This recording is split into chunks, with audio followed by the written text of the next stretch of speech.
Hello, how you doing? Boy, isn't that just good and dandy? It's going to be the start of a new year soon, a time where you look back on the past and reflect, and a time where you look to the future and hope for the best. Now, since it's the start of a new year, I wanted to look up New Year tea traditions, but not American New Year.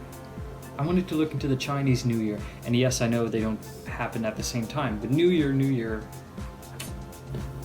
I just wanted to look something up, something different, something not from here. So, I found an article about a Chinese sweet tea tradition that happens around the new year, and I wrote it down in my book. Now, let's dive into it and learn exactly what the tradition is for the Chinese New Year sweet tea. On the first day of the Chinese New Year, the eldest generation sit in the most prominent seats in the living room. For example, if you had kids, then parents, and then grandparents, the grandparents would sit in the most prominent seats in the living room. The second eldest generation, like the parents, will serve the grandparents tea in the appropriate fashion. So to summarize how this would work, you have kids, parents, grandparents. Parents will serve tea to the grandparents, and then the kids will serve tea to the grandparents and then to the parents. That's how this whole line would work. When offering the tea, the proper way to offer the tea is by facing the person who is receiving the tea, and when you would hand over the tea, you will lightly fold your hands like this, I think. I didn't find any pictures online. Lightly hold your hands like this for them to receive the tea. While you are offering them the tea, you also saying traditional phrases to wish them a good new year. For example, if you were to wish them wealth, you would say things as, wish you wealth and prosperity, or may wealth flow in. If you were to wish them success, you would say, may your studies improve, or may every step take you higher. If you were wishing people happiness and peace, one of the things you could say is, may the 5 blessings come to you. The 5 blessings being longevity, wealth, health, virtue, and natural death. Which is still kind of weird to say, but it's natural. Or one of my favorite things I would like to say is, may you smile often. That's nice. That's cute. The receiver of the tea would then take the sip while they hear the wishes you give them, and they will give you wishes back. And after they take the sip and give you the wishes, they will hand you a red packet that can be filled with lots of little goodies like money or chocolate or, little goodies. Things you might find in your stocking. Little goodies. Now this is a tradition, but another way to look at it is as a ceremony. For example, you already notice how they seem to be like procedures in this whole tradition. For example, when offering the tea, the handle should be on the left side of the offerer. So wait, let me get a teacup. Now let me say that again because I got a teacup this time. When offering the tea, the handle should be on the left side of the offerer, me, and be on the right side of the receiver, you. So I have my teacup. It is on the left side for me, but in the video you're watching, it's on the right side. So this is how it would look like. When handing over the tea, you must grab the saucer by both hands, and the person you are giving it to will grab the handle by one hand and the saucer with the other. So let's do that again. I'm handing you the tea, and then whenever you grab it, grab the saucer, grab the handle, and that's how you take it. And while they take the sip is when you present them with the wishes you have for them for the new year. If you were to serve the tea not in a teacup, but in a gaiwan, this is a gaiwan, you would again offer it by holding the saucer with both hands. The receiver will take it by using one hand on the saucer and the other hand on the lid ring. So let's try So imagine this was a gaiwan, saucer, and there's a lid ring, and they hold it like that. That's how they would receive it. Finally, if you were to eat petite little teacups with no saucers for them, you would have to serve the teacups on a tray so that your hands would not touch them. You don't touch the teacups is what I've learned from this whole thing whenever you offer somebody a teacup or tea. But wait, there's more, because sometimes there is a second offering or subsequent offerings.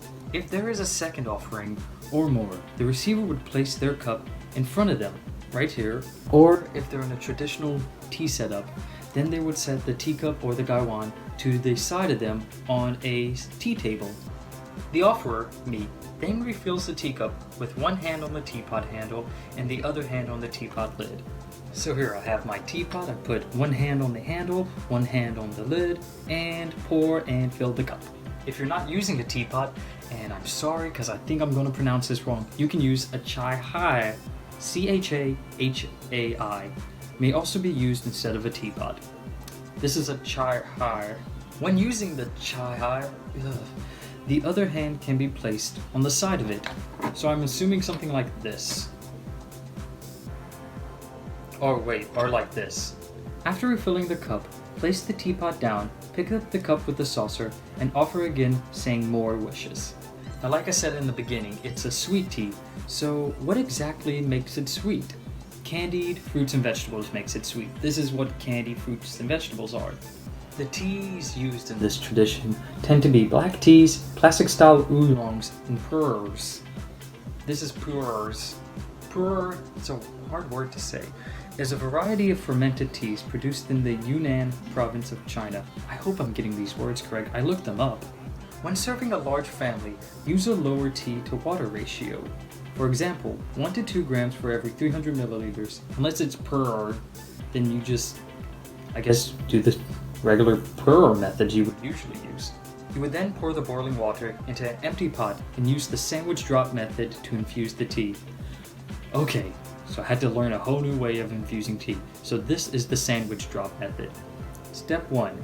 Half fill the pot with hot water and let it cool. Step 2. Measure out the required amount of tea leaves. Step 3. Drop the leaves a few at a time, very gradually into the pot, covering the whole water surface. Step 4. Cover the pot and steep for 80% of the required infusion time. Step 5. Fill the pot with hot water slowly. Avoid hitting the leaves in the middle. Step 6. Cover the pot and let steep for the required time. And the required steeping time is 8 to 10 minutes. Now, that's pretty much everything you learned. I think I've covered everything. And I got all this information from an article, of course, because I didn't know anything about it. I just learned about it. I don't have unlimited knowledge up here. And at the very end, the person who wrote this article, by the way, the person who wrote this article was named, and I have my computer in front of me, so just give me a second. Leo Kwan, I think that's how it's pronounced. Leo, Leo, I'm guessing Kwan, Kwan. And at the end, he summarized it all and what it meant to him. So it's not appropriate for me to say what this tradition I think means, because I've never, done it, and I'm not Chinese at all, if you can't tell. So instead I'm going to read what he said that it means. Time to connect. The simple item of tea takes center stage humbly in a festival glorifying abundance and praying for prosperity. It does not matter whether it is hard times or good, as long as tea can be afforded. It can become the medium to make connections again between the generations or individuals. There would be resentments, misunderstandings, or even hatred or disgust, or the opposite. In the wake of spring, of another hope for a new beginning, tea makes it easy for a ritual gesture to smooth chaps or to moisten stronger growth. Life does passes, and fate continues to drift. Relationships irrigated to last to yield sweet memories are better than broken with regrets. A time to offer tea with well wishes, given an opportunity to make deeper connections. Although we were bare-bone poor when I was a child, my mother managed to successfully keep this ritual till we have been able to consciously pick it up on our own. I do not know how many more times we are able to serve her Chinese New Year sweet tea, but most certainly she will continue to be with me in every turn of the Chinese zodiac. Every year as I hand her the cup, I have learned to taste the sweetness of the brief moment a lot more. I will of course leave a link to that article in the descriptions, and a lot of links because I had to look up a lot of things because I learned a lot of new things learning about this tradition. And yeah, that's all I wanted to say. So thank you. Have a good New Year. Bye.